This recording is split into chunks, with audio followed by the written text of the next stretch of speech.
Doon ba ako magsisimula? Medyo na-overwhelm ako kay Princess. Salamat, Princess, for that very overwhelming introduction.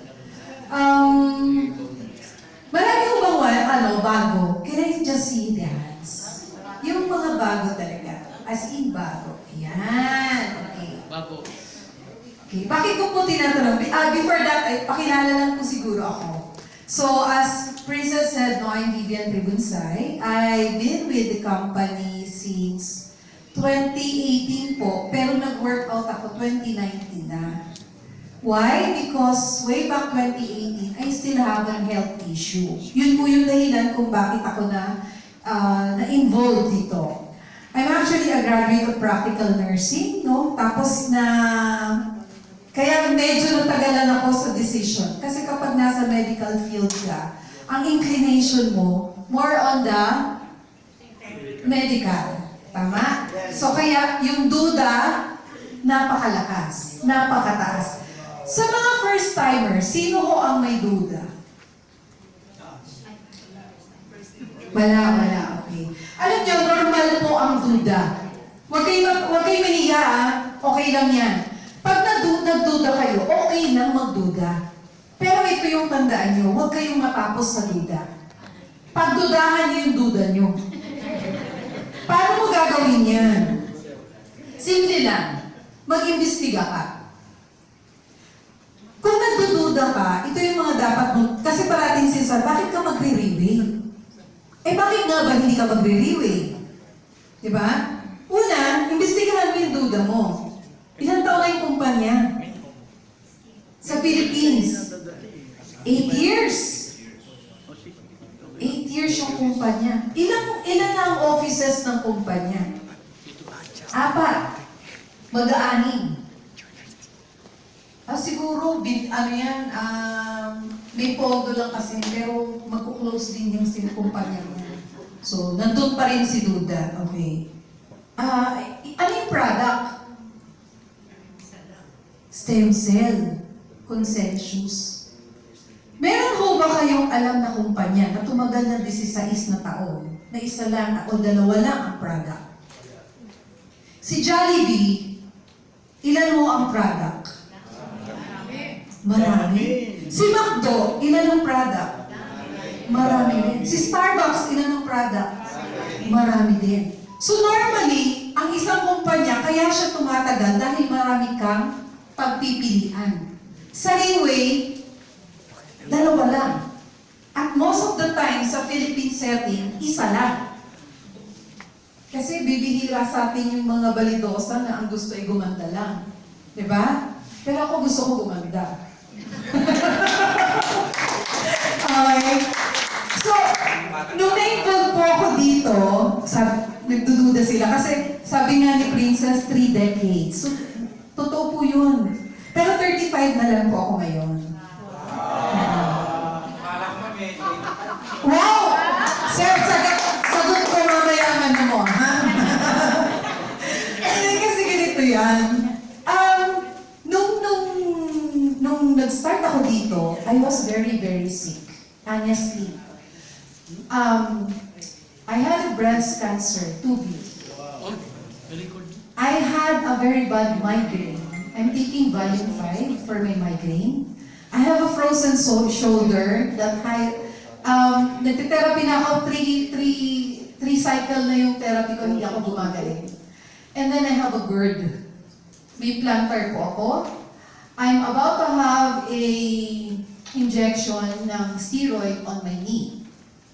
So from A to Z, para ho akong sentro, kumpleto. No, from A to Z. Why? Because I did not take care of my health. Most of us, kapag kaya pa, tiis-tiis lang. I-biogesic mo lang. Ingat. Yun usually yung ginagawa natin, tama. Pero, not knowing that pain is good. You know why? Pain is good because pain is actually telling you what is wrong with your body. Yes. Pero anong tinitake natin?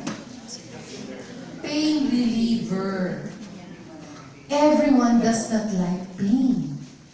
Kaya minsan, magugulat ka, bigla ka na lang babagsak. Yes. Dadating ka dun sa point na worse na pala. The same what happened to me. Kasi very convenient yung Nefenamic, Biogesic, lahat ng klaseng pain reliever po. Sabihin nyo, natikman ko. Kaya lang, at the end of the day, dadating po yung time na maniningil ang body. Yes. And when the time comes, dapat ready ka. Dapat ready ang family. Yes. Alam mo, nung dumating sa akin yung time ng paniningil, I was not ready. Matapang na tao po ko. Pero nung time na yun, I felt that my entire world crumbled. I felt that my entire life is about to end. Ano sakit mo ulit, ma'am? Next question. Joke lang. Marami yung sir eh. Ano mo ba doon? A to Z nga ako eh. No? Okay. So, nung da-diagnose mo ako, binigyan ako ng advice ng doctor that I have to go through mastectomy, chemo, and radiation, and everything. No? So, yung tapang nawala lahat kasi I was feeling hopeless. I came to the point that I was even questioning him. Why me? Dumating ba kayo dun sa point na you're asking why me? Kasi ako dumating. Kasi sabi ko, I've been good. I've been helping a lot of people. Wala akong inaagrabyadong kapwa. Ay, ano ba?